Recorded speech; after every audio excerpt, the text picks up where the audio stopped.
What's up, guys? Welcome to Daily Dose of Reddit. This is your host, Zach, and today's subreddit is r/EntitledParents. This story's called Enjoy. These are all personal experiences. Feel free to ask about anything specific in comments. I no longer have contact with them or give a crap. Context: I'm 38, father of a 15-year-old, and married to a wonderful woman. Life turned out just fine. My parents, now 70+ years old, are entitled, insane, stupid, and more. You'll see. Some of these include other people, which I won't go into detail about, but if asked in comments, I'll be more than happy to share. The earliest BS I can recall is at about 6 years old. Might be off, it was quite some time ago. We were at the beach as a family. Mom, dad, brother, sister. I was allowed to wander off because why bother watching a kid at a massively crowded beach? This one tears me because I recall three things clearly. My wandering off and walking into a freshly covered fire pit, couldn't tell it was there, and burning the soles of my feet, or the conflicting image of my father being like Superman and showing up within seconds to sweep me off my feet and to the water to wash off the embers. But I also remember hearing, "If you'd have listened, this wouldn't have happened." Great, huh?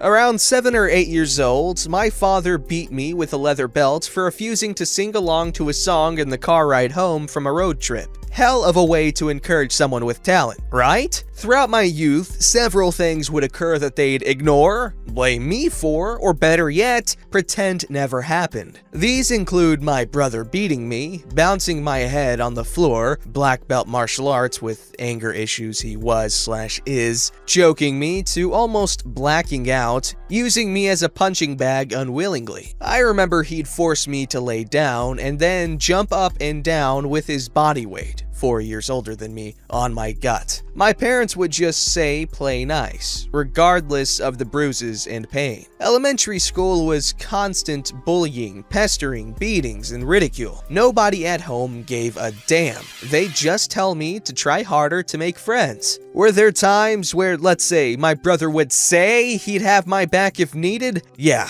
Did he ever? No. In middle school, one kid ended up in an asylum for animal torture and death threats, tried to kill me twice for not helping him cheat on a math test. This included trying to strangle me with a shoelace and dangling me over a 3-flight stairwell. Middle school. I was 12 to 14. When I told my mother about it, told me it was fine. She never did more than speak to the principal about it, not even ask if I'm okay. Remember, I'm around 12 or 13. By high school, I'd gone through 14 years of not good enough and try harder and why do you always when things didn't go their way. 14 years of them pushing my buttons until I would explode, and then give me physical and psychological hell for it. By that time, drugs! Yay, sarcasm. Helped with tolerating them. Grades started to take a downward spiral. By 17, they weren't even paying attention to me. I remember going off to meet a girl when I was 17. I was gone for 5 days. I came home one winter night, shaved head, way underdressed for -30°C, and had walked over 20 kilometers to get home. A friend found me walking and drove the 25 kilometers I had left. I could barely stand, keep my eyes open, and was vibrating from hypothermia.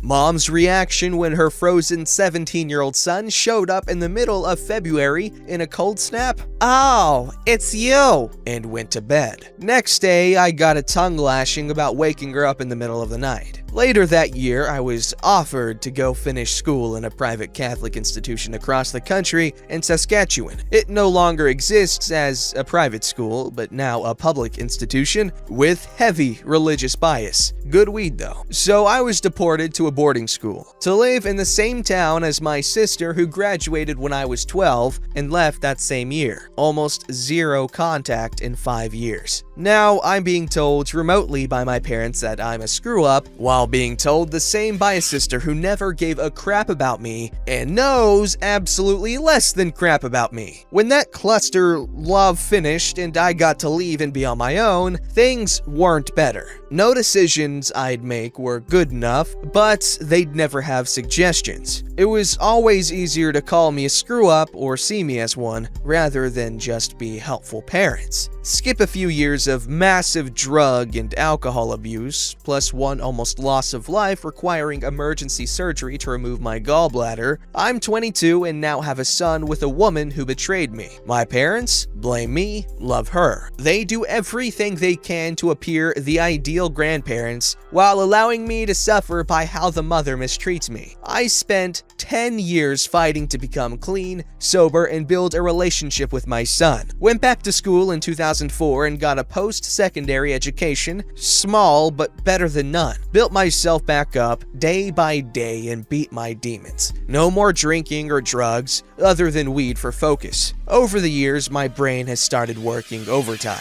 24/7 due to constantly being in survival mode. At this point, I'm 32, I'm with my girlfriend, now wife, for 2 years and am building a better and better life with my son and wife. Sturdy job, good income, improving living conditions, rebuilding credits and finances, life's good. I tried at this point to rebuild a relationship that was broken with the parents. I'd bring my son once a month to see them, spend the weekend, and do as much with them as I could. But over time, and as my girlfriend would learn, my parents would often request us to come down and then be too busy or book some sort of food gig, etc. So we'd end up wasting 3 hours of driving, the gas, car wear and tear, arranging to have my son, etc. for nothing. This went on for a few years. Every time I'd face a dilemma, I'd go to my parents because that's what you should be able to do. They'd never have input, but they'd always be the first to criticize my choices I'd make. That was my whole life on parental guidance. Added, missed earlier context, my entire life, Dad was gone from Sunday nights to Friday nights for work. So he was home 1.5 days a week, spent at least one day with his siblings and my mom, a couple of hours for us, and a few hours to do stuff around the house. I tell people I didn't have a father because realistically, I didn't. Although at this point in my life, I'd repaid every dime I'd ever borrowed, whether legit or for drugs, because even as a junkie, I was using to numb the pain. I was aware of what I was doing. It killed me for years, but I did what I had to do to survive. I don't feel guilty, I was just glad I was able to return it all. Regardless that I'd self-funded my post-secondary education, found solid work, lots of experience contracts, and improving my resume, it was never good enough. Remember the music thing from the start where I got a beating? I'm too old for that, so they'd try to convince my wife to twist my arm into playing or singing songs at parties. My wife would side with me and put her foot down, tell them if I wanted to do it, I'd do it. But that's how they are. They play games. Peppered into the last few years, heavy criticism about me raising my son poorly. We'll get back to that in the comments if you were. I was doing everything they didn't do.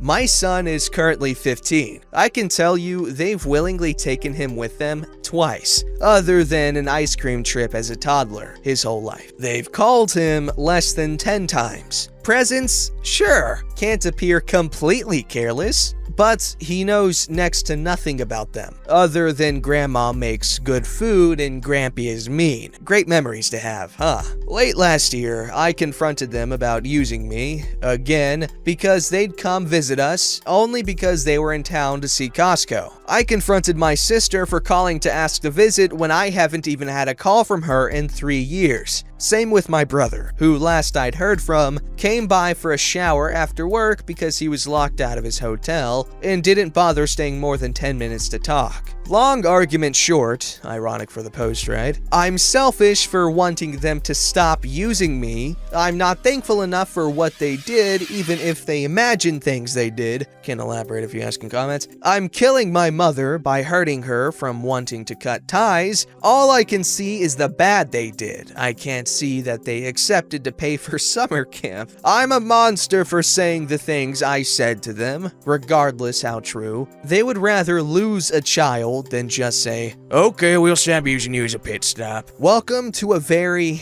brief highlight of my life. Those are only the parts that implicate my parents direct. Great thing about having less than amazing parents is you know exactly what not to do. Obviously, this guy's parents were straight up neglectful, and it really sucks. As you can see, this guy had to go through hell and back just to get a normal life. and I guarantee it's still not over yet. Well, obviously he's in a good state financially and he's got a family, but we all know his mind probably still goes places that he doesn't want it to go.